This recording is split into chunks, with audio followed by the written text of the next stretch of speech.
Esther 9, 24 à 26. Amen. Amen. 1, 2, 3.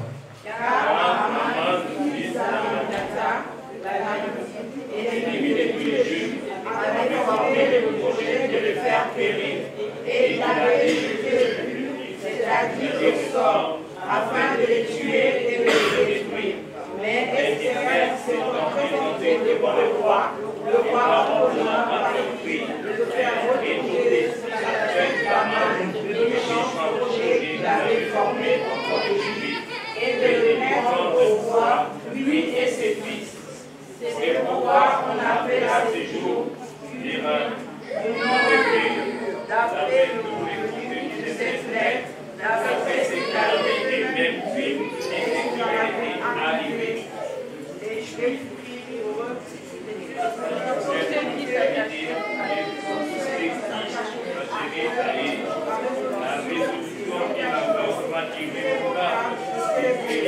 Chaque année, c'est toujours selon le monde prescrit et confessé. Amen. Amen. Parole de l'Éternel. Amen. Merci. Nous prenons place. Que Dieu soit loué. Amen. Amen. Le thème de mon message, c'est juste l'extrait de ce passage qui dit et qui sait si ce n'est pas pour ce temps-ci que tu es parvenu à la royauté. On se demande pourquoi les commentateurs bibliques ont pris peut-être ceux qui ont été utilisés pour relire le livre de la Bible, pourquoi ils ont eu cette audace de prendre le livre d'Esther et d'insérer parmi les livres sacrés ou les lettres sacrées. Mais c'est sûrement parce que Dieu avait un message à communiquer par rapport à cette histoire d'Esther. Amen. Amen. Amen. Et quand Esther est appelée Esther, elle n'était pas encore Esther. En fait, cette jeune fille, elle était orpheline, mais soutenue par son oncle, qui s'appelait Mardochée. Et son oncle ainsi que tout son peuple était en ce moment-ci esclave auprès d'un grand roi Assyrus par rapport à un grand empire qui existait à l'époque des Perses. Et le nom de cette jeune fille, c'était Adassa. Et Adassa signifiait caché. Amen. Amen. Dis à ton voisin caché. En fait, cette jeune fille devait mener une vie cachée. Son nom s'appelait Caché. Et vous savez, dans la Bible, le nom était prophétique. Si on te donne un nom, c'était un nom qui indiquait ton futur, qui parlait de ta vie. Et pour elle, on l'a nommé Caché. Vous voyez, nous commençons dans un livre où Dieu lui-même est caché. Et la jeune fille dont il est question dans le livre, elle s'appelle aussi Cachée. Mais cette jeune fille devait être cachée pour un temps, parce que plus tard, elle va s'appeler Esther. Amen. Amen.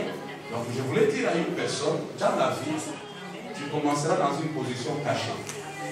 Mais tu ne termineras pas dans la position cachée. Amen. Mais tu vas terminer dans la position d'étoile.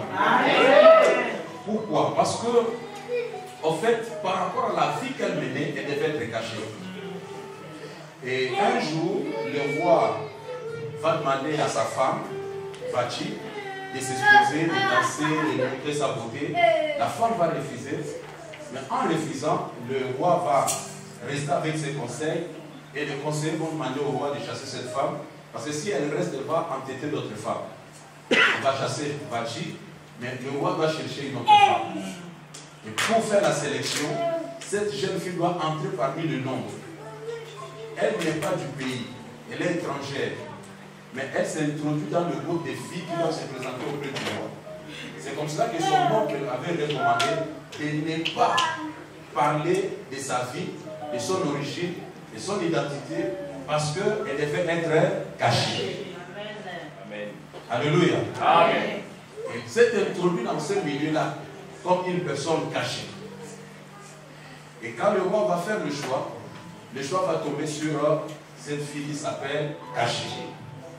Mais cette fille cachée doit habiter maintenant avec le roi. Mais à l'époque, le roi n'était pas ensemble avec la reine. Et la reine n'avait rien à voir avec la royauté, ni intervenir pour les problèmes de la royauté. C'est les conseillers qui étaient plus proches du roi, pour les notables. Mais la reine avait aussi son appartement. Si le roi a besoin de la reine, il peut faire appel à la reine ou aller vers la reine. Mais la reine ne pouvait jamais s'introduire dans le problème de la royauté. Alléluia. Alors, cette jeune fille, elle est esclave, elle dépend de son oncle. Ici, je peux dire qu'elle était sous le leadership de son oncle. C'est son oncle qui était en train de la coacher. C'est son oncle qui était en train de la former pour les choses de la vie. Mais elle accepte l'autorité de son oncle. Quand il y a élection pour choisir la femme du roi, l'oncle va demander à cette nièce, tu peux aller te présenter. Comme c'est l'oncle qui m'a demandé, elle obéit à l'autorité et elle va se présenter. Mais ne sachant pas qu'en se présentant, l'oncle préparait déjà son avenir. Je veux dire à un membre de l'église, tu dois comprendre que dans la vie, tu ne seras pas encore Mardoché, mais il y aura un Mardoché pour toi. Amen. Il y aura une personne, peut-être toi tu peux arriver à une position plus élevée que cette personne-là, mais c'est par cette personne-là que tu vas y arriver. Si Mardoché n'était pas, et Esther n'allait jamais arriver à la royauté. Mais c'est Mardoché qui a capté que c'est le moment d'épouser cette jeune fille. On n'a ni or ni argent, on n'a rien. Même moi ici, je suis courtier devant le palais royal, mais la vie semble être arrêtée. Mais dans cette jeune fille, il y a une seule chose, elle est belle. Tout ce qu'elle a, c'est la beauté. Mais sa beauté peut nous amener quelque part. C'est que le roi a besoin aujourd'hui, c'est une fille belle. Or, j'ai une nièce qui est belle. Je voulais dire que le choix d'Esther n'était pas basé sur un critère spirituel entre guillemets. Pour dire qu'elle parlait en langue, qu'elle prophétisait, elle était fille qui priait beaucoup, elle était au temple, non. Mardoché a vu seulement la beauté, mais il a été touché pour envoyer sa nièce. Si tu es spirituel, Dieu te donnera aussi la sensibilité spirituelle. Yes. Or, pour avoir la sensibilité spirituelle, ça ne sera peut-être pas sur le plan seulement dans des choses invisibles, ça peut se manifester avec des choses visibles. Un homme spirituel peut voir seulement les choses, comment elles se passent, et peut interpréter cela. Dieu peut lui donner un message. Alors, ce papa comprend que la jeune fille, ma nièce, peut changer l'histoire de notre famille par une beauté physique. La Bible dit, tout don excellent vient du Père de la lumière, auprès duquel il n'y a ni changement ni ombre de variation. Les dons que Dieu te donne, les talents que Dieu te donne, les trésors que Dieu te donne, c'est pour te propulser dans la vie. Donne-moi un amen fort. Joseph est dans la prison. Joseph n'a ni avocat, ni une famille puissante pour influencer le gouvernement, mais Joseph a un don. Et ces dons-là ne fonctionnent pas quand Joseph est à côté de son père.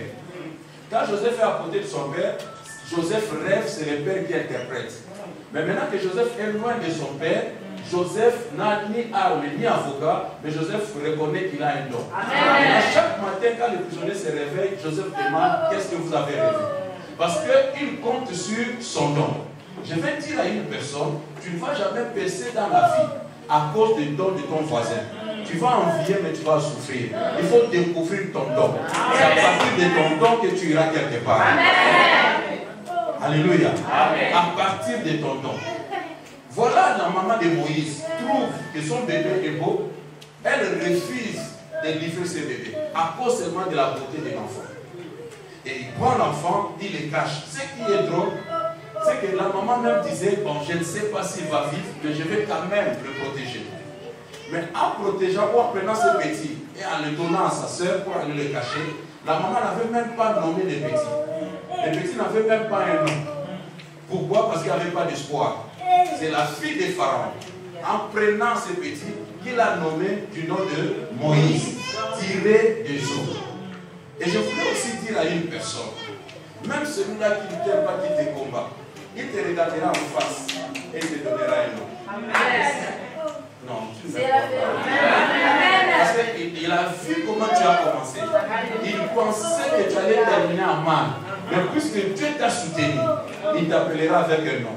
Peut-être que toi-même tu ne le connais pas, mais lui-même dans sa chambre, il dit non, tellement cet homme à Dieu, cette femme à Dieu. Pourquoi? Parce qu'il a vu ce que Dieu a fait dans ta vie. Donc je disais qu'à cause de la sensibilité spirituelle, Esther sera propulsée par son nom. Mais même si Vati est chassé de son mariage, ce n'est pas un hasard. Dieu est toujours au contrôle. La petite fille est dans la ville et selon la destinée prophétique de la petite fille, elle doit arriver à la royauté. Mais comment y accéder? Dieu va chercher voies et moyens. Connaissant que la petite fille est étrangère, connaissant la source et sa famille, elle ne pouvait pas arriver comme cela. Dieu va créer cette situation pour que Vati puisse quitter le trône. Amen. Amen. Amen. Amen. Or, si nous regardons encore autrement, nous pouvons dire, c'est qu'en réalité, ces mariages étaient réservés à Esther. Mais Vati régnait à la place d'Esther. Si tu n'es pas une personne envieuse, tu vas comprendre qu'il y a d'autres personnes qui règnent à ta place. Il ne faut jamais croire que c'est fini pour toi et dire ah celui-là il est déjà arrivé, ah celui-là regarde comme il fait. Tu ne sais pas là où Dieu va t'amener. Dieu peut t'amener au-delà de ce niveau-là que Dieu a fait. Amen. Amen. On voyait ah Vati qui règne, mais Dieu savait qu'il allait déposséder Vati pour introduire sa fille. Mais sa fille est comment? Cachée. J'aime ces personnes, j'aime ces gens-là, des frères et sœurs qui viennent à l'église, qui font leur travail, qui peuvent rendre service, mais ils restent trop discrets. Et ils restent cachés. Parfois, il ne vous dit pas qu'il a fait ça, il a fait ça.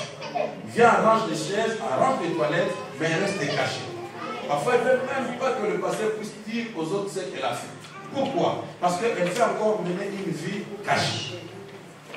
Mais ça sera mal de mener une vie cachée si cela est fait dans le péché. Mais si c'est pour être discret par rapport à ta personne, c'est une bonne chose parce que ça va t'aider dans ta vie. Il y a beaucoup de gens qui ont été attaqués dès leur début à cause du fait que leur avenir soit dévoilé. Et on parle de Joseph, mais on dira aussi que la faute était à leur papa. Puisque le papa a fait montrer à tout le monde qu'il aimait plus Joseph que les autres. Ça crée la jalousie, même dans la même famille. Et quand papa prend le manteau, donne à Joseph, tout le monde sait que Joseph est positionné.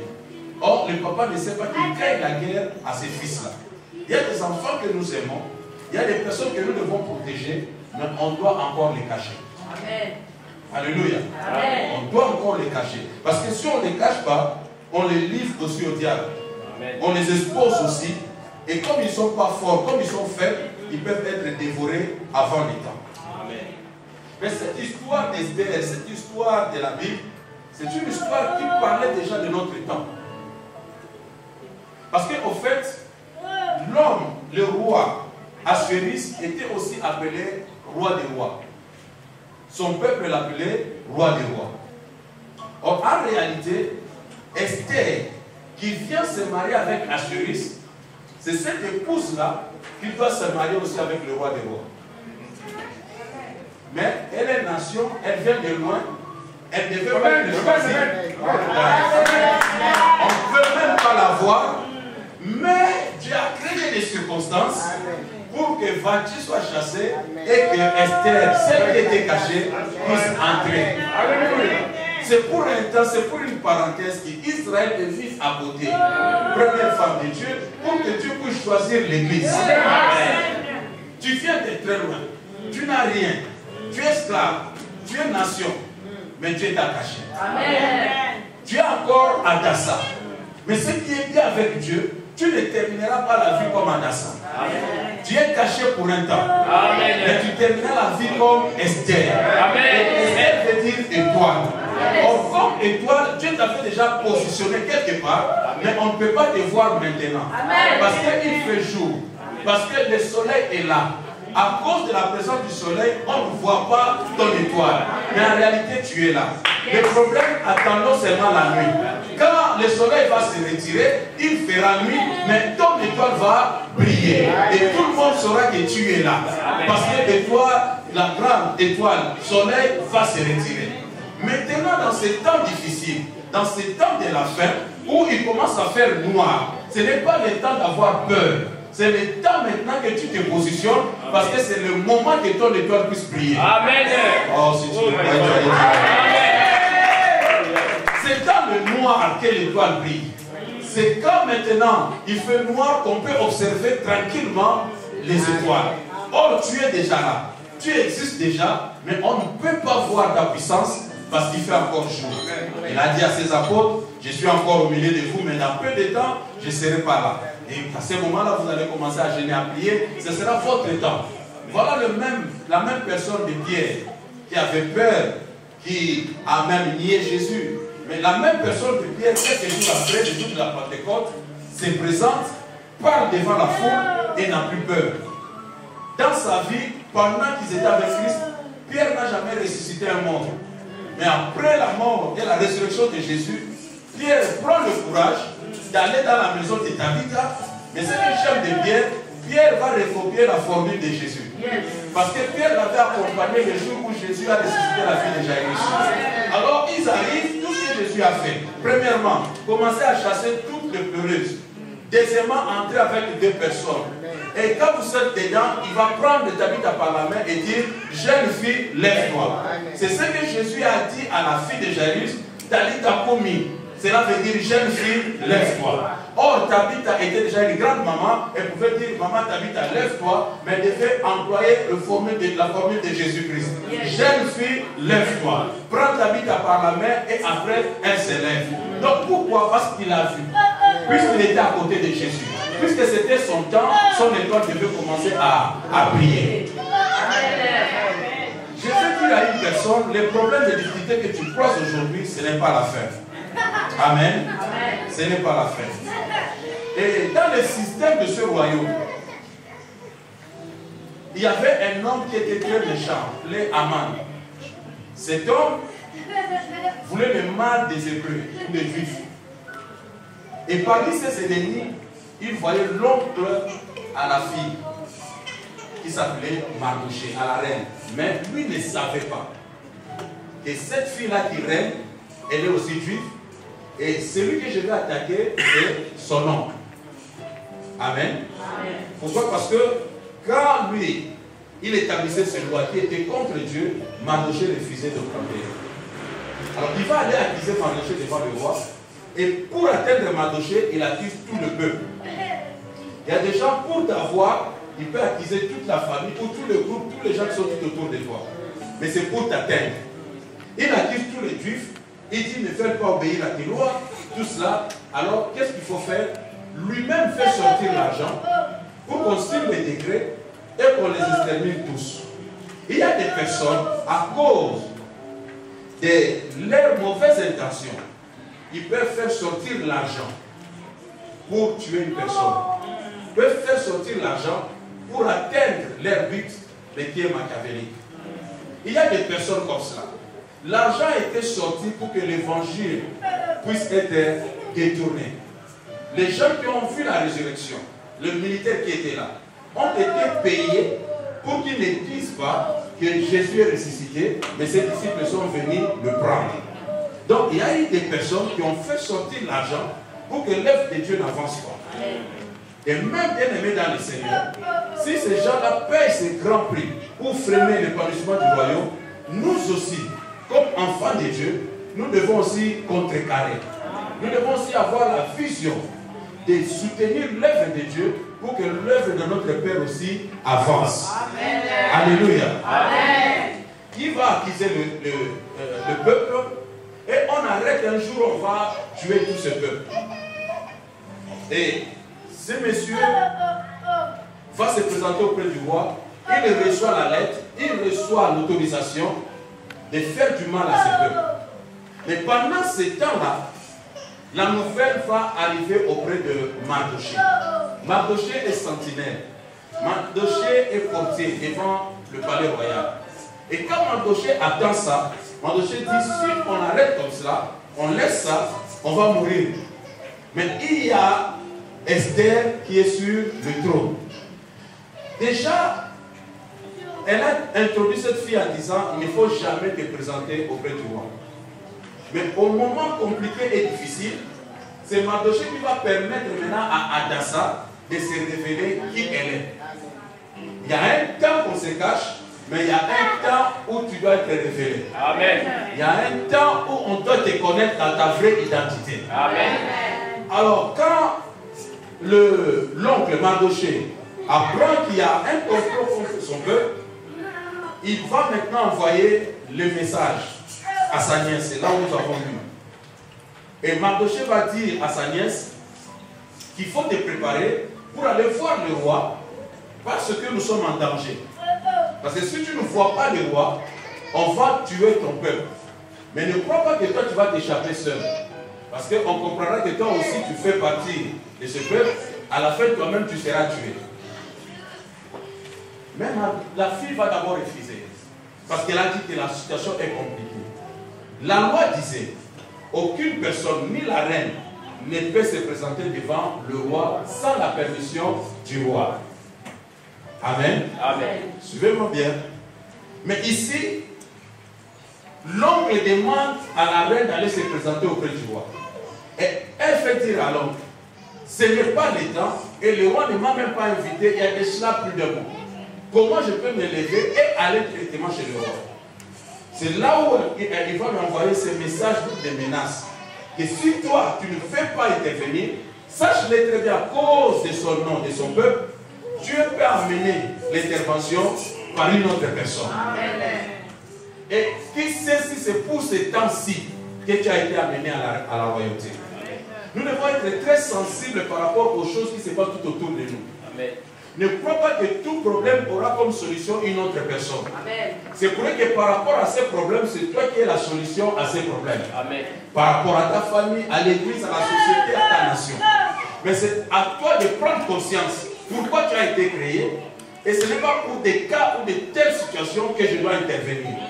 Comme la fille n'est pas informée, l'oncle va la bouger un peu pour lui dire réveille-toi. C'est peut-être pour ce temps ici que tu es arrivé à la royauté. Il y a des gens qui ont été amenés à une certaine position et peut-être aussi avoir l'argent dans leur vie, mais ne savaient pas pourquoi ils avaient cette position, pourquoi ils avaient cet argent. Ils ont oublié complètement qu'ils étaient des gérants de Dieu. Ils voulaient gérer selon leurs pensées, mais ils ne savaient pas que c'était pour soutenir l'œuvre de Dieu. J'ai connu un frère à l'église, il a eu des comptes finales, il avait beaucoup d'argent. Et pendant la période, on avait une situation de la salle. Et puis on insistait, on dit non, on a besoin de tel montant pour avoir la salle, tout ça. Lui, il avait cet argent, il pouvait donner, mais il restait aussi avec beaucoup d'argent. Mais tellement que l'homme est égoïste, il ne voulait pas intervenir. Il regardait seulement. Il faisait semblant comme il n'avait rien, alors qu'il avait quelque chose. Après quelques temps, Dieu a pourvu par d'autres personnes et lui n'a pas contribué. Quelques temps après, on l'a viré de ce travail. Quelques temps après, il n'arrivait plus à trouver un autre travail. Comme il savait qu'il avait l'argent, il s'est acheté une bonne voiture, il a commencé à faire ceci, cela. Après, il se retrouve qu'il n'a plus l'argent. Et quand il n'avait plus l'argent maintenant, il commence à chercher le travail à gauche, à droite. Le travail qu'il trouvait facilement, toutes les portes étaient fermées. Et après, il commençait même à manquer 20 euros, 10 euros, jusqu'à ce que peut-être l'église pouvait encore le soutenir. C'est en ce moment-là qu'il m'a appelé et dit, homme de Dieu, je crois que je suis frappé par une malédiction. Regarde, quand il y avait telle situation, moi j'avais tel sondage. Mais je n'ai pas pu intervenir. Mais maintenant, regarde la situation dans laquelle je me retrouve. Tu ne sais pas que tu as été amené à cette position seulement pour faire quelque chose. Amen. Et comme la fille ne savait pas, c'est l'oncle qui lui rappelle tout cela. Je voulais ici dire ceci. L'oncle est faible, l'oncle est pauvre, l'oncle est à la porte, mais c'est l'oncle qui est en train de coacher la reine sur le trône. Une personne peut être très faible, mais elle a la clé pour ta vie et pour ton futur. Et Amen. Amen. Et quand elle a dit cela, la fille s'est réveillée. Et la fille va dire, je vais aussi mobiliser mes servantes, nous allons gêner pendant 3 jours, vous faites de même, et après 3 jours, j'irai voir le roi. Même s'il ne m'a pas invité. Si même je dois mourir, je préfère mourir. Mais que mon peuple soit sauvé. Amen. Ça, c'est une décision, mais c'est une décision de la foi. Si tu n'as pas la foi, tu ne peux pas arriver à ce niveau-là. La foi t'amène au point où tu es prêt même à mourir à cause de ce que tu confesses. Parce que tu crois tellement à cela. Mais écoutez-moi, bien-aimé dans le Seigneur. Cette jeune fille qui se décide de prier et d'aller voir le roi, c'est qu'elle n'est plus dans les règles, n'est plus dans la loi. Parce que la loi ne lui permet pas de faire cela.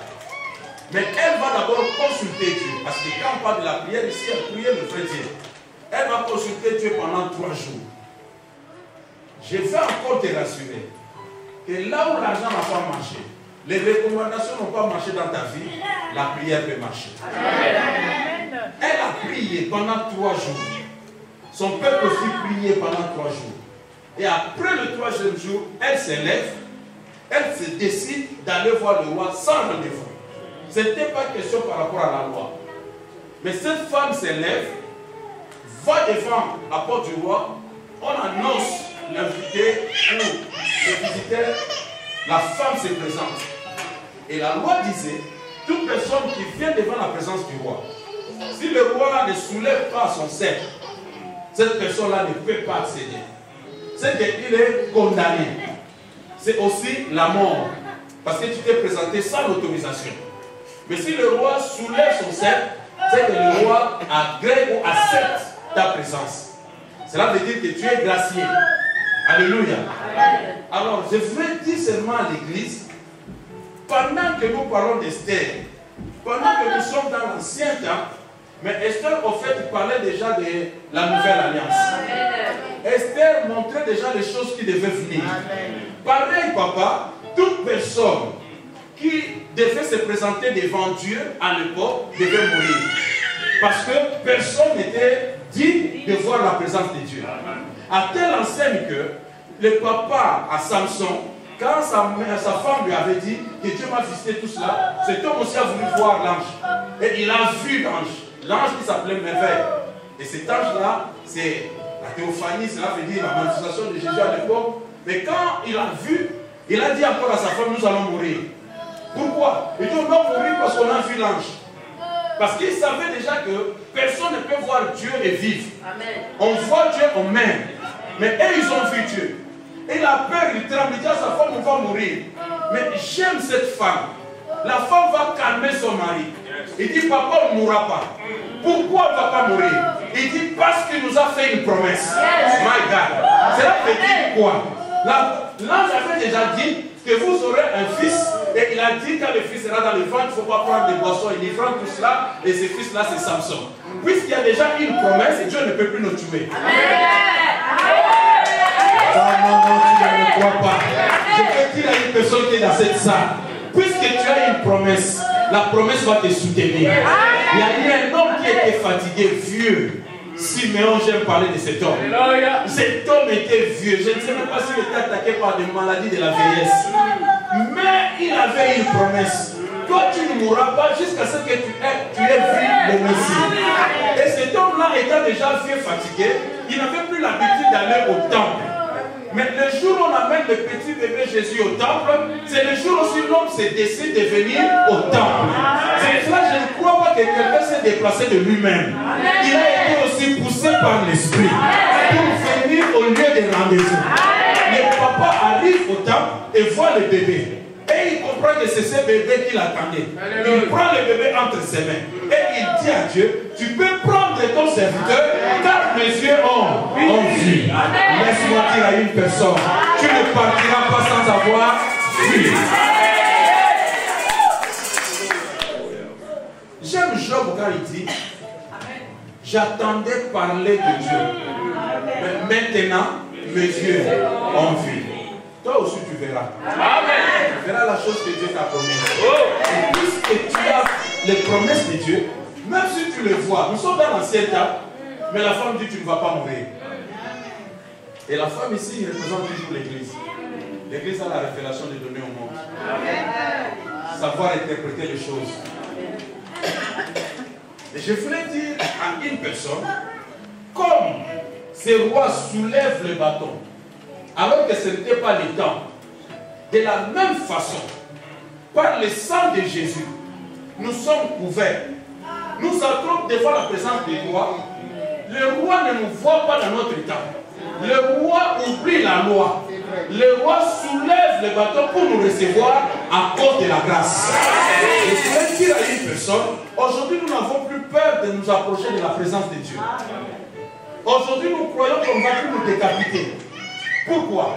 Parce qu'il y a eu un sang qui a coulé et ce sang nous garde. Ce sang nous protège et ce sang nous amène dans la présence du roi. Amen. Amen.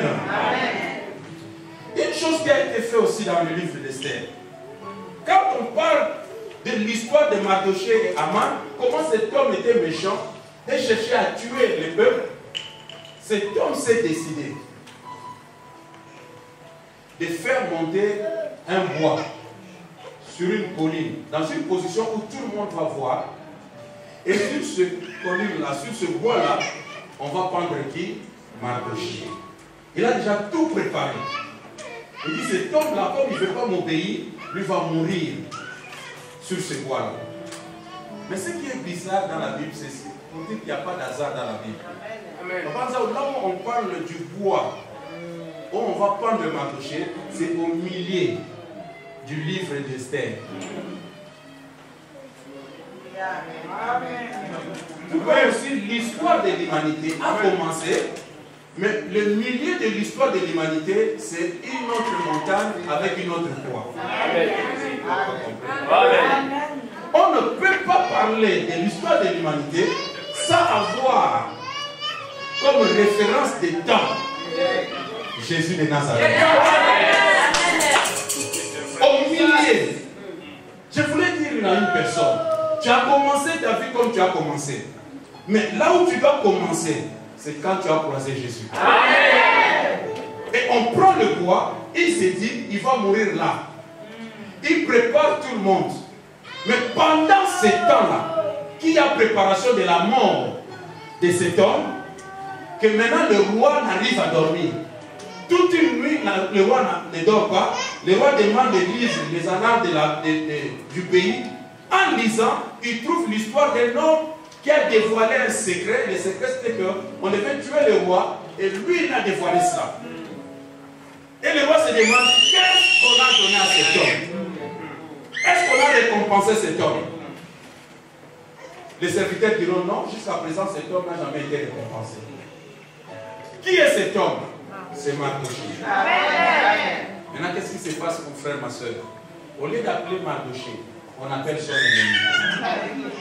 J'aime la manière de faire des dieux. Parfois, Dieu peut faire des choses avec toi, mais il informe à ton ennemi. Amen. Il arrive et on commence à lui poser des questions. Qu'est-ce qu'on peut faire à une personne qui a sauvé la vie du roi? Lui croyait que c'était lui. Il dit, bon, écoute, il y a une chose à faire. On prépare un cheval. On met un habit royal sur le cheval. L'homme aussi va monter sur le cheval. On mettra aussi un manteau sur cet homme. Et puis on va sillonner dans la ville. Et une personne va être là en bas marchant et dire à tout le monde, voici comment on honore la personne que le roi a voulu honorer. Et quand il a tout dit à la fin, le roi va dire, ok, fais tout ce que tu as dit là, sans rien retrancher. Mais tu le feras pour Mardochée. Est-ce que je peux parler à une personne? C'est justement te dire, tout ce que ton ennemi prépare contre toi, cela va tourner contre lui-même. Il prépare tout, mais ce n'est pas lui qui sera honoré, c'est Mardochée qui sera honoré. Remarque très bien, quand Mardochée est dans une situation sans problème, le roi ne se rappelle pas de lui. Mais au moment où Mardochée a un problème, il faut seulement l'intervention du roi. C'est à ce moment-là que Dieu va réveiller son mémoire. Je vais dire à une personne, il faut commencer à croire à Dieu, même si les gens ont oublié tes bienfaits. Mais Dieu n'oubliera jamais. Dieu attend que tu sois dans les besoins. Dieu lui-même va se réveiller pour toi. Il ne dormira pas pour toi. Et c'est à ce moment-là que tu auras la solution à ton problème. Je vais encore très loin. Vous savez ce qui se passe après, c'est quoi? Maintenant, c'est Mardochée. C'est Aman maintenant. qui conduit Mardochée dans toute la ville. Et c'est lui qui fait les pieds et qui crie pour Mardochée. Et on l'amène où? On l'amène sur le même bois. Après que la reine a dévoilé les secrets, les choses que Mardochée voulait faire, ou bien Aman voulait faire à son peuple. Une chose encore à retenir, quand Aman veut tuer Mardochée, Aman ne sait pas que la reine est nièce à Mardochée. Beaucoup de gens voudront bien te faire la guerre, mais ils oublient qu'ils sont derrière toi. Parce qu'ils ne voient pas. Et ils voient seulement ton niveau, ils voient seulement ta souffrance, mais ils ne savent pas que toi tu n'as pas un roi, tu n'as pas une reine, mais tu as le roi de rois. Ils ne savaient pas, parce que si cet homme savait que la reine était la nièce à cet homme, je pense qu'il n'allait pas nous faire la guerre.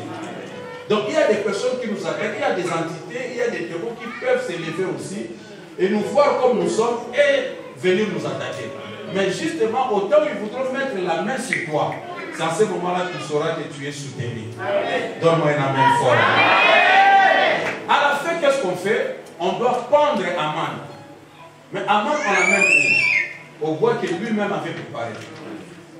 Mais Aman ne va pas mourir seul. Aman va mourir avec toute sa famille. Alors qu'il avait préparé la mort seulement de Mardochée seul. Mais quand on fait tuer un juste et que Dieu sauve le juste, Dieu peut donner tout un peuple en rançon. C'est pour cela qu'il y a des gens qui te font la guerre, même au niveau de la sorcellerie. Toi, tu ne mourras pas. Mais quand tu vas commencer à les frapper, ça sera vraiment en chaîne. Aman n'est pas parti seul, avec toute sa famille. S'il savait, il n'allait jamais s'attaquer à Mardochée. Vous voyez, quand on amène Jésus sur la croix, visiblement, on voit que c'est Jésus qui est mort. Or, c'est lui ou bien c'est lui qui a souffert à la croix. Mais en réalité, la Bible dit que c'est là où il a écrasé la tête du serpent. Maintenant, dis-moi, entre les deux, qui a plus souffert? C'est le serpent. C'est le serpent. Donc, si tu regardes la croix, tu vois la mort de Jésus. Or, en réalité, à la croix, c'est le serpent qui a eu plus de problèmes que Jésus. Parce qu'à la croix, il a seulement mordu le pied de Jésus, mais à la place, Jésus a écrasé sa tête. J'aime bien cette métaphore. Pourquoi? Parce que ça nous dit tout simplement que si Jésus n'a jamais été écrasé, plutôt attaqué, mordu par les serpents, il n'allait jamais écraser sa tête. Parce qu'en fait, le problème c'est que quand tu es mordu, tu es condamné à soulever ton pied. Or, après, tu dois encore déposer ce pied et ça tombe sur la tête du serpent. Donc, s'il n'avait pas provoqué, on n'allait pas écraser sa tête. Or, le coup qu'il donne à Jésus n'est rien, mais le coup que Jésus lui rend, c'est très fort. On n'amène pas Aman, on n'amène pas Mardochée, mais on amène Aman. C'est Aman qui va mourir là-bas. Or, c'est à la croix que nous avons eu la victoire. C'est à la croix qu'il a livré les diables et tous les démons. Donc les choses qu'on voulait faire à Mardochée sont juste le contraire qui arrive à son ennemi. Et après, la Bible va nous éclairer ce qui s'est passé. C'est vraiment là que était mon message. Je vais m'arrêter là-bas. Tout ça, je t'amène seulement à comprendre l'histoire. C'est dans Esther chapitre 9, 24, 26, les derniers que nous avons lus. On nous dit ceci. Car Aman, fils d'Ammédatha, la Gagite, ennemi de tous les Juifs, avait formé le projet de les faire mourir. Il avait jeté le pur, c'est-à-dire les sorts, afin de les tuer et de les détruire. Mais Esther s'étant présentée devant le roi, ici on fait presque le résumé. Le roi ordonna par écrit de faire retomber sur la tête d'Aman le méchant projet qu'il avait formé contre les Juifs et de le prendre au bois, lui et ses fils. C'est pourquoi on appela ce jour Purim, du nom de Pur. D'après tout le contenu de cette lettre, d'après ce qu'ils avaient eu, qu'ils avaient eux-mêmes vu et ce qui leur était arrivé. Les Juifs prirent pour eux, pour leur postérité et pour tous ceux qui s'attacheraient à eux, la résolution et l'engagement irrévocable de célébrer chaque année les 2 jours selon le mode prescrit et au temps fixé. Le problème ici c'est quoi? C'est que Aman n'a pas choisi un jour par hasard pour tuer le peuple juif. Les jours, l'heure, les moments, les minutes, tout cela, il a eu ce temps en tirant au sort. Est-ce que quelqu'un me suit?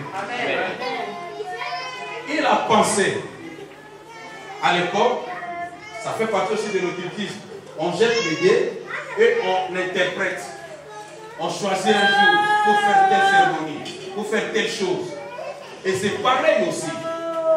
Donc ce n'était pas un jour quelconque.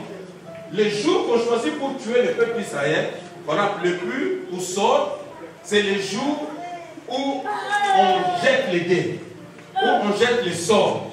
On décide sur la destinée d'une personne. On décide pour le futur d'une personne. Et ce jour-là aussi, Aman avec son groupe et ses sorciers, ils ont jeté les dés et ils ont arrêté le jour. Peut-être qu'ils ont dit avant la fin de cette année, telle personne doit mourir, telle personne doit vivre de telle manière. Ils ont jeté les dés. Mais ils ont oublié qu'il y a aussi Psaume 37, verset 5, qui dit, recommande ton sort à l'Éternel. Mets en lui ta confiance et il agira. Mon Dieu, je voulais dire à une personne, c'était comme un jeu. C'est qu'on jette les dés, on choisit les jours et on arrête que c'est tel jour on va tuer les Juifs. Les Juifs ont ramassé ces sorts. Mais au lieu de les garder, ils l'ont ramené auprès de leur Dieu. Ils ont recommandé leur sort à Dieu. Et la Bible dit, quand tu fais confiance à Dieu, Dieu fait quoi? Il agit. Je voulais seulement dire à une personne ce soir, quel que soit le sort qu'on a jeté contre toi, contre ta famille, contre ta maison, même contre ton œuvre, contre ton appel, ton ministère, question seulement de les recommander à qui? Est-ce que tu es avec moi ce soir?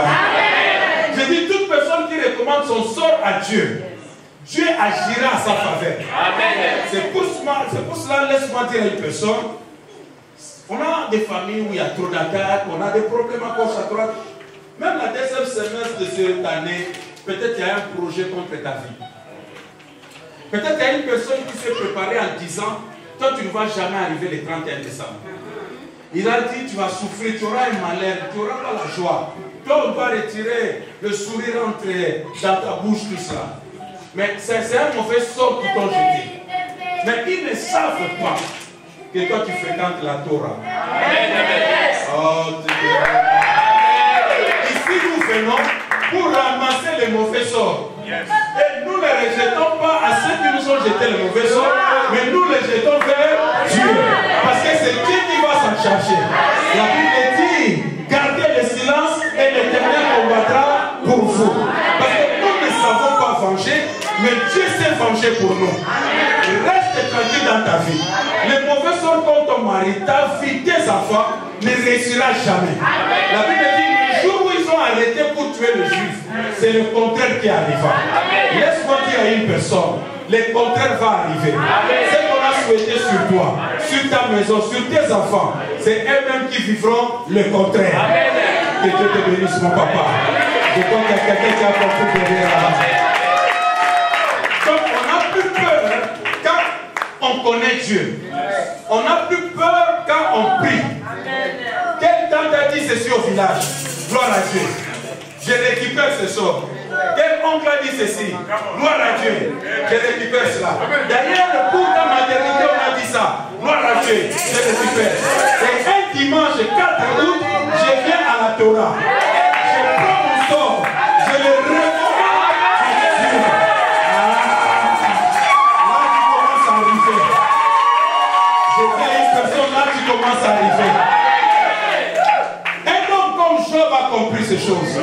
C'est comme cela quand les amis ont parlé, la ville a parlé, même sa propre femme a parlé. Job va dire à la fin ceci: mon rédempteur s'élèvera. Il ne dit pas les premiers, il ne dit pas au milieu, mais s'élèvera les derniers. Oh my God, mon Dieu, mon roi. Est-ce que quelqu'un sait? Le Dieu que tu pries s'appelle Alpha et l'Oméga. C'est là que dit le commencement et la fin. Les gens ne savent pas là où tu étais ramassé.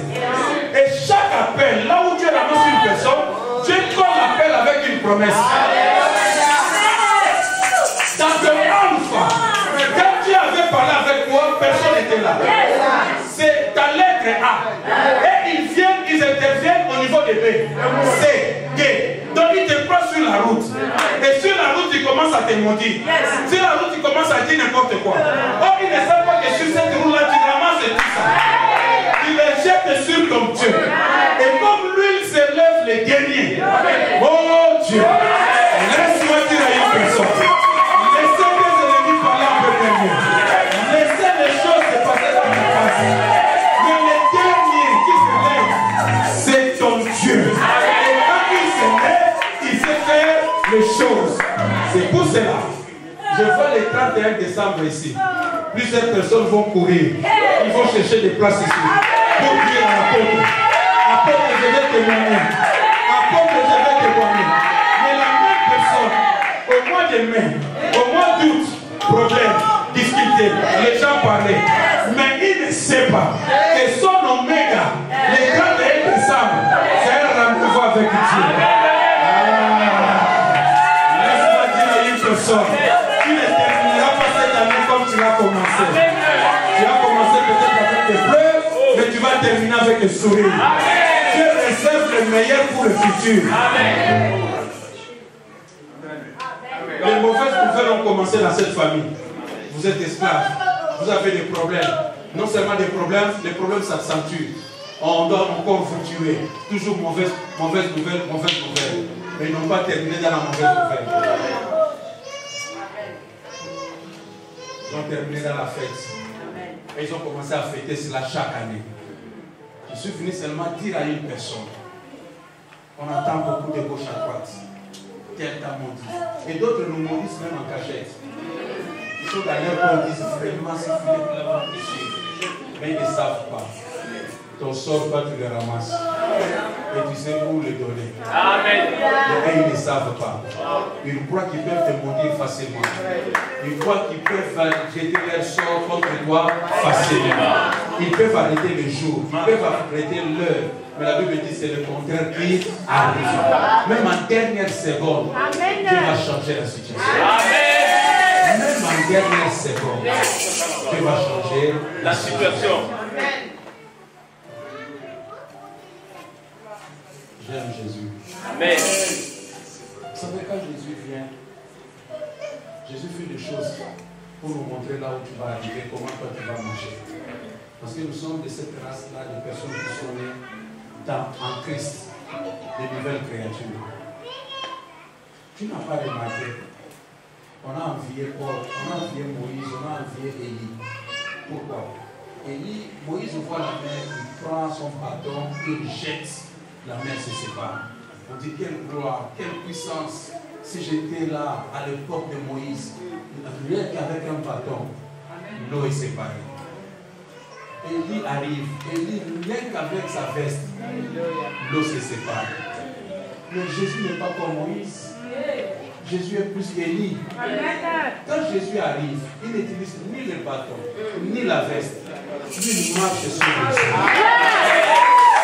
Je voudrais dire à une personne, dans ta génération, tu ne feras pas des choses comme à la génération de ton père. Tu ne feras pas des choses comme à la génération de nous. Tu n'auras plus des efforts à fournir. Les bâtons, la veste, non. À ton tour, tu vas marcher sur le sol. Dans le livre d'Apocalypse, chapitre 17, on dit, l'eau que tu as vue, c'est des peuples, c'est des nations, c'est des langues. Cela veut dire des problèmes, c'est le monde.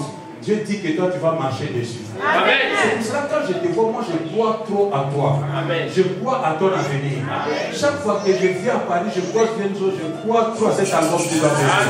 Parce que si Dieu te laisse en vie, je sais que tu as quelque chose à faire avec lui. Je sais aussi qu'à ta génération, tu ne souffriras pas comme au temps de tes pères. Parce que toi, tu as recommandé ton sort à l'Éternel. À ton tour, toi, tu ne vas pas souffrir en battant, tu ne vas pas souffrir en faisant gauche à droite. Toi, tu vas marcher sur les eaux. Est-ce que quelqu'un croit cela ce soir? Laisse-moi prophétiser pour une famille. Les souffrances, les problèmes de ton père ne seront pas tes problèmes. Et ça ne sera même pas le problème de tes enfants. Là où toi tu peux t'arrêter, où ton père s'est arrêté, toi tu iras très loin. Amen. Et tes enfants iront très très loin, plus que toi. Amen. Si ton père a acheté une maison, toi tu achèteras même 3. Amen. Tes enfants vont acheter 6. Amen. Parce qu'ils iront de gloire en gloire. Ce que tu as commencé, tu as fait que ouvrir plutôt le robinet. Amen. Mais l'eau va couler. Est-ce que quelqu'un m'entend très bien? J'ai dit l'eau va couler. C'est pour cela que quand tu te lèves, tu regardes tes enfants. Tu dois dire à tes enfants, vous irez très loin. Amen. Quand tu regardes tes enfants, tu dois dire à tes enfants, vous ferez des choses que je n'ai pas fait. Amen. Parce que le Dieu que vous priez, c'est le Dieu d'Abraham, d'Isaac et de Jacob. Et quand tu lis la Bible, dans chaque génération, Dieu venait ajouter quelque chose. C'est pour cela que je crois que toi tu as initié, toi tu as commencé. Mais les choses qui viendront après, beaucoup vont vraiment, je ne sais pas comment ils vont réagir. Peut-être avec des exclamations. On ne pensait pas. Amen. Parce que c'était une famille maudite. C'était une famille limitée. Or, il ne savait pas que tu as pris ton sort. Amen. Tu l'as recommandé. Il y a des gens qui ont difficulté à atteindre Dieu. Peut-être par rapport à leur foi, par rapport à leur niveau. Mais heureusement, le salut est paternel. Puisque tu as un père, si mon fils, le fils au pasteur, a un problème, premier réflexe c'est son père ou sa mère. À l'école, on m'a demandé ceci, j'ai besoin de ceci. Parce qu'il sait que son père a la possibilité de résoudre les problèmes. Et même aussi son père fait aussi confiance à son Dieu. Mais très souvent, c'est difficile que ton enfant entre directement en contact avec ton Dieu. Lui ne sait pas que toi aussi tu t'approches à un autre père. Est-ce que quelqu'un me comprend? L'enfant peut prendre conscience quand il sera grand par rapport à sa foi. Mais maintenant qu'il dépend de toi, lui voit que son père. C'est pour cela même si quelqu'un a difficulté à atteindre son Dieu, a difficulté à jeter ce sort directement à son Dieu, tu peux prendre ton problème. Amen. Tu as un papa aussi physique et spirituel. Viens jeter ces problèmes sur lui. Amen. Parce qu'au fait, il est aussi notre responsable. Et la Bible dit le jour de son jugement, il rendra aussi compte par rapport à nous. Donc, si j'ai difficulté à atteindre le Père Céleste par mes prières, puisque Dieu a une personne devant moi, je peux passer par lui, il peut intercéder à ma faveur. Mais cela ne veut pas dire que toi tu ne peux pas avoir une relation directe avec Dieu. Je parle des enfants spirituels qui ont difficulté à atteindre les choses de Dieu. Comment je peux prier? Comment je peux faire? Je peux aussi finir avec mon Père et nous prier ensemble. Je peux croire en lui et lui, il a Dieu, il peut parler. C'est comme cela que quand Élisée a pris le manteau, il n'avait pas commencé par son propre Dieu. Il a crié, où est le Dieu de Élie? Cela veut dire le Dieu de mon Père. Qui m'enseigne ici, c'est lui. Qui m'a montré que c'est lui. C'est que quelque part, il sait aussi comment faire par rapport à nous. Amen. Parce qu'il sait aussi comment parler aussi à son Dieu. C'est très important dans les choses spirituelles. Amen. Amen. Amen. Pourquoi on échoue? Parce qu'on ne sait pas comment jeter notre sort à Dieu. La Bible dit prier les uns les autres. Il y a des prières, on a l'efficacité des choses seulement s'il y a une autre personne qui te suit. Amen. Dieu valent mieux que nous. Amen. Mais vous savez, il y a des problèmes dans notre communauté. Vous savez, il y a s'il y a une situation, on a connu des problèmes dans nos églises. Quelqu'un peut-être béni, Dieu a donné l'argent, il ne veut pas témoigner. Il ne veut pas que tout le monde sache qu'il a l'argent. Il a peur de saucer même à l'église. Très dangereux.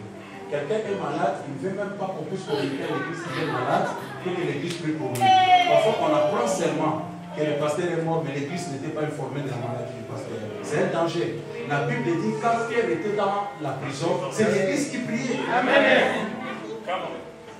Il y a une façon de prendre mon sort et de venir le partager avec mon frère, et ensemble, on le présente à Dieu. Amen. Même s'il n'est pas mon père spirituel, mais je crois à son Dieu, à sa foi. Il a l'expérience par rapport à moi. Il a reçu le Seigneur avant moi. Il peut aussi me soutenir dans ma vie. Amen. Recommande ton sort à l'Éternel. Mets en lui ta confiance. Et il fera quoi? Il agira. Amen. Et vous savez, on a écrit il agira parce que nous étions dans l'Ancien Testament. Mais depuis la foi, il a agi. Depuis la foi, c'est le présent. Amen. Il n'agira plus. Il ne croit plus au futur. Il agit. Parce qu'il avait déjà agi il y a 2000 ans avant ta naissance. Je vais dire à une personne, tu dois croire à tes enfants, à l'avenir de tes enfants, croire à ta vie. Ne parle toujours pas de la situation de votre famille, ne parle toujours pas des ennemis de votre famille, parce que toi tu as pris ton sort et tu l'as recommandé à Dieu. Regarde le peuple d'Israël, panique sur une terre étrangère, tout le monde tremble. Quel jour on va tuer tout le monde? Nous on a vécu cela en Angola en années 90, je ne sais pas tous ceux qui sont passés par là. Panique partout. Tu sais que c'est arrêté, on va tuer tous les assassins. Vous tremblez, vous n'avez plus rien à faire, confiance seulement à Dieu. Amen. Ce peuple a vécu ces choses. La seule personne qui pouvait leur venir en aide, c'est Dieu. Amen. Il y a des situations dans la vie, mon frère, ma soeur. C'est seulement Dieu qui peut aider. Amen. Amen. Mais Dieu t'attend. Dieu dit, recommande ton sort à l'Éternel. Malgré le mauvais sort, malgré ce que les ennemis disent contre toi et ta famille, mais puisque moi j'ai recommandé mon sort à l'Éternel, je lui fais confiance. Je sais qu'il a déjà agi. Amen. C'est pour ça que quand quelqu'un fréquente l'église, quand quelqu'un quitte un culte comme celui-là, il rentre joyeux. Amen. Il rentre dans la paix. Amen. Et quand quelqu'un viendra pour te dire n'importe quoi, il est venu en retard. Parce que tu as déjà reçu l'information. Amen. Il est venu en retard. Toi, tu sais là où tu es et là où tu vas. Amen. Et tu sais que tu es entre les mains de Dieu. Amen. Et la Bible dit ceux qui sont entre ses mains, l'ennemi n'a pas le pouvoir de les empêcher. Tu dois voyager tranquille avec Dieu sur cette terre. Dieu lui-même va te blesser, tu seras entre ses mains. Et il t'amènera jusqu'à la fin. Amen. Et quand tu vas terminer ton voyage, tu partiras en paix. Amen. Parce que Dieu a été avec toi durant tout ton voyage. Amen. Amen. Je voulais garantir à un parent, garantir à une famille, garantir à une personne de continuer à faire confiance à Dieu. Amen. Quel que soit le problème, quelles que soient les difficultés, fais confiance à Dieu. Amen. Puisque nous faisons confiance à Dieu, il a déjà agi. Dieu ne te décevra pas. Amen. Personne n'a cherché dans la Bible, n'a été déçu. Amen. Toute personne qui a cherché Dieu dans la Bible, Dieu s'est révélé. Amen. Et Dieu, à ton tour aussi, Dieu va se révéler. Dieu n'a pas déçu Anne, n'a pas déçu Sarah, n'a pas déçu Bartimée. Dieu ne te décevra pas non plus. Est-ce que tu crois cette parole? Amen. Tu crois que Dieu t'a parlé cette histoire? Lève-toi là où tu es. Lève-toi là où tu es. Lève-toi là où tu es. Je ne sais pas quel est ce mauvais sort qui t'a été jeté. Peut-être dans la famille. Et d'autres, peut-être on ignore, on n'est pas informé. Mais il y a quelqu'un qui a parlé mal contre toi. Quelqu'un qui a parlé mal contre ton appel, contre ton ministère. Il est jaloux de ton succès. Il parle peut-être sous la douche, toi tu ne l'entends pas. Il parle dans sa voiture, toi tu ne l'entends pas. Parfois il parle dans son cœur. Parce que Dieu agira. C'est pour cela que je vais motiver une personne ce soir. Quels que soient les mauvais sorts, quelles que soient les paroles prononcées contre toi, ta santé, tes affaires, tes finances, parfois tu as des bonnes choses, mais qui ont toujours des problèmes. C'est que toujours, il faut recommander ton sort à l'Éternel. Et nous allons prendre toutes ces choses. Des choses connues et des choses ignorées. Des paroles entendues et des paroles non entendues. Des choses qui se passent en coulisses, dans les maisons des sorciers contre nous, dans des coins de marabouts contre nous. Nous allons prendre tout cela sur nos maisons, sur nos finances, sur nos enfants, sur les études de nos enfants, sur notre appel, sur notre vie chrétienne. Nous allons les recommander à qui? À Dieu. Au nom de Jésus. Élevons nos voix, élevons nos mains, prions notre Dieu. Recommande ton sort. Sois sincère, parle à Dieu. Chacun de nous sait dans quel domaine un décret a été signé contre lui. Chacun de nous sait quelles sont les limites de sa vie quelque part. Où on l'a limité, où on l'a bloqué, où on l'a freiné. Chacun de nous sait cela. Maintenant, prends ton sort. Recommande cela à Dieu. Prends cette situation. Présente-la. Les problèmes de mariage, les fiancés qui viennent et qui s'en vont, les problèmes de santé, les problèmes de finances. Tu trouves le travail, après tu le perds facilement. Les enfants ne travaillent pas bien à l'école. Recommande ton sort à l'Éternel. Recommande ton sort à l'Éternel. Oh yes.